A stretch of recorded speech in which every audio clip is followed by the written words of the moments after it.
दिल्ली विधानसभा चुनावों की तारीखों का आज ऐलान होने जा रहा है। दिल्ली विधानसभा चुनावों को लेकर चर्चाओं का दौर लगातार जारी है और तमाम नेताओं से लेकर आम जनता को चुनावों की तारीखों का इंतजार था, लेकिन जो अब ये इंतजार है खत्म होने जा रहा है। चुनाव आयोग आज दोपहर 2 बजे चुनाव की तारीखों की घोषणा करेगा। आपको बता दें, इससे पहले सोमवार को चुनाव आयोग ने फाइनल वोटर लिस्ट जारी कर दी थी। इसके बाद से अनुमान लगाया जा रहा था कि दिल्ली विधानसभा चुनाव की तारीखों का किसी भी वक्त ऐलान हो सकता है। माना जा रहा है कि दिल्ली में एक ही फेज में दिल्ली की 70 विधानसभा सीटों के लिए वोट डाले जाएंगे। चुनाव आयोग ने दिल्ली विधानसभा चुनाव के लिए अंतिम वोटर लिस्ट जारी करते हुए बताया कि कुल 1,55,24,858 वोटर्स रजिस्टर्ड हैं। इनमें से 84,49,645 पुरुष मतदाता हैं, जबकि 71,73,952 महिला वोटर हैं। दिल्ली में 2020 के विधानसभा चुनाव की तुलना में 7.26 लाख और 2024 के लोकसभा चुनाव की तुलना में 3.10 लाख वोटर्स बढ़ गए हैं। 2020 के चुनाव के वक्त दिल्ली में 1.47 करोड़ वोटर्स थे, जबकि पिछले साल हुए लोकसभा चुनाव के समय दिल्ली में वोटर्स की संख्या 1.52 करोड़ से ज्यादा थी। दिल्ली में चुनाव को लेकर आम आदमी पार्टी, कांग्रेस के साथ ही बीजेपी के उम्मीदवारों की लिस्ट भी सामने आ चुकी है। सबसे पहले आम आदमी पार्टी की तरफ से अपने सभी उम्मीदवारों के नामों का ऐलान किया गया था। इसके बाद से कांग्रेस ने भी अपने उम्मीदवारों की सूची जारी की। उम्मीदवार घोषित करने में बीजेपी की बात करें तो ये तीसरे नंबर पर रही। पार्टी की तरफ से अभी अपनी पहली लिस्ट में 29 उम्मीदवारों के नामों की घोषणा की गई है और बीजेपी की दूसरी लिस्ट भी जल्द आने की उम्मीद है। 2020 के चुनाव में आम आदमी पार्टी को 62 सीटों पर जीत मिली थी और बीजेपी ने 8 सीटें जीती थी, जबकि कांग्रेस 2 चुनाव से एक भी सीट नहीं जीत सकी है। लेकिन इस बीच ये बड़ी खबर है कि दिल्ली विधानसभा चुनावों की तारीखों का ऐलान होने जा रहा है। आज यानी कि मंगलवार दोपहर 2 बजे चुनाव आयोग दिल्ली विधानसभा चुनाव 2025 की तारीख का ऐलान करेगा। देखिए, आम आदमी पार्टी चुनाव लड़ने के लिए पूरी तरह से तैयार है। हमारे पास सीएम फेज भी है, हमने 70 कैंडिडेट्स भी अनाउंस कर दिए हैं। वहीं भाजपा की या अन्य पार्टियों की कोई तैयारी नहीं लगती। हम चाहेंगे कि हम उम्मीद रख सकते हैं कि इलेक्शन कमीशन एक fair and free and fair elections conduct करेगा एंड दिल्ली की जनता भारी प्रचंड बहुमत से चौथी बार से फिर से अरविंद केजरीवाल जी को ही जिताएंगे।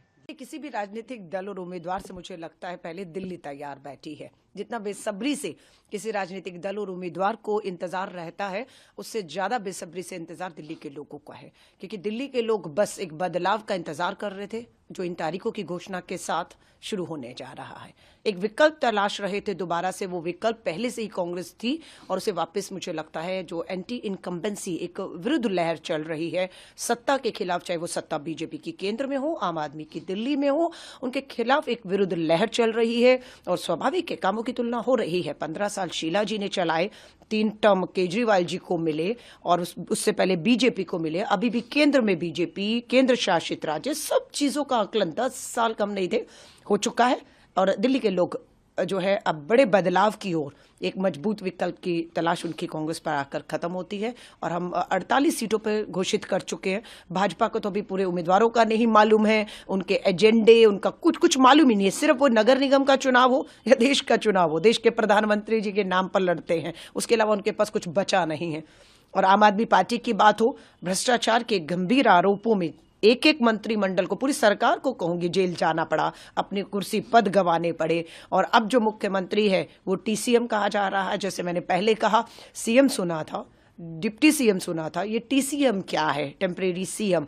सो अब दिल्ली की समस्याएं परमानेंट हो चुकी हैं, दूषित हवाएं हैं, पानी, जहरीला, अपराध, महंगाई, बेरोजगारी, परमानेंट समस्याओं के परमानेंट मुख्यमंत्री, परमानेंट सरकार हल दे सकती है और वो कांग्रेस ने दी है शीला जी के राज में और वापस देने जा रहे हैं। बहुत शानदार काम चुनाव आयोग कर रहा है और दिल्ली में निष्पक्ष चुनाव होंगे।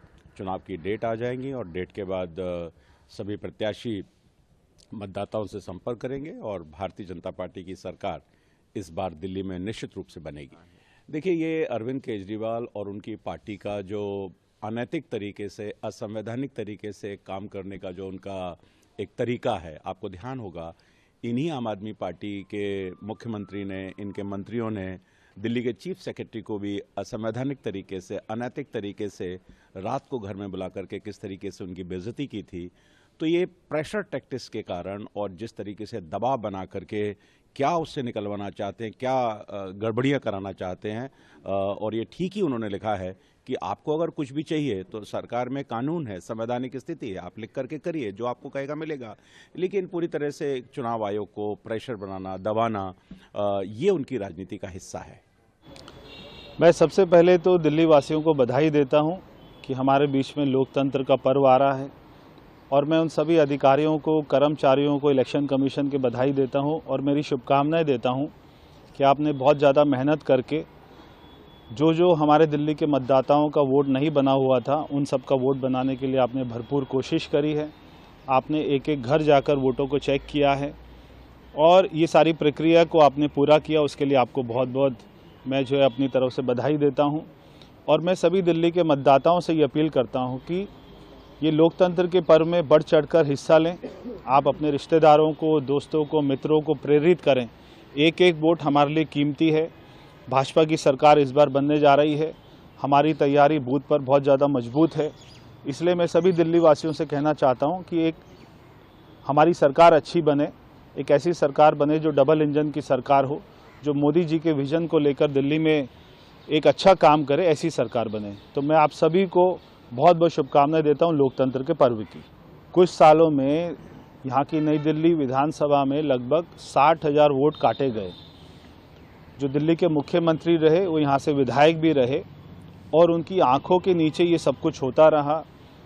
जब मैं यहाँ पर आया और मैंने कार्यकर्ताओं से, लोगों से बात किया तो उन्होंने बताया कि पिछले लोकसभा चुनाव में उनका वोट कट गया था।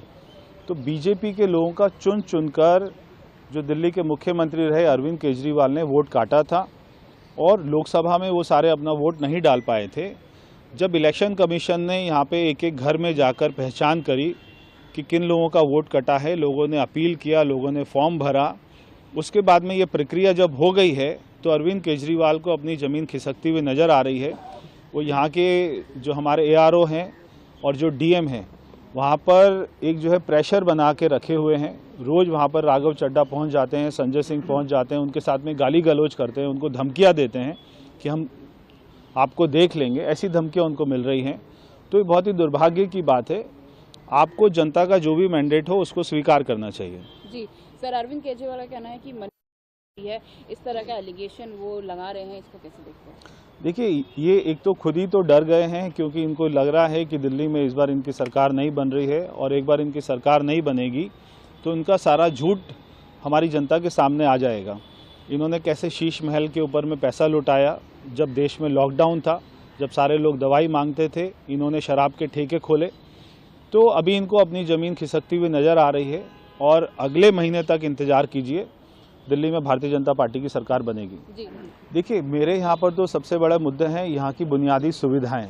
मैं उनसे लड़ाई करूँगा और मैं जो है कोशिश करूँगा कि मेरे कार्यकाल में यहाँ की सारी समस्याओं को ख़त्म करवा सकूँ।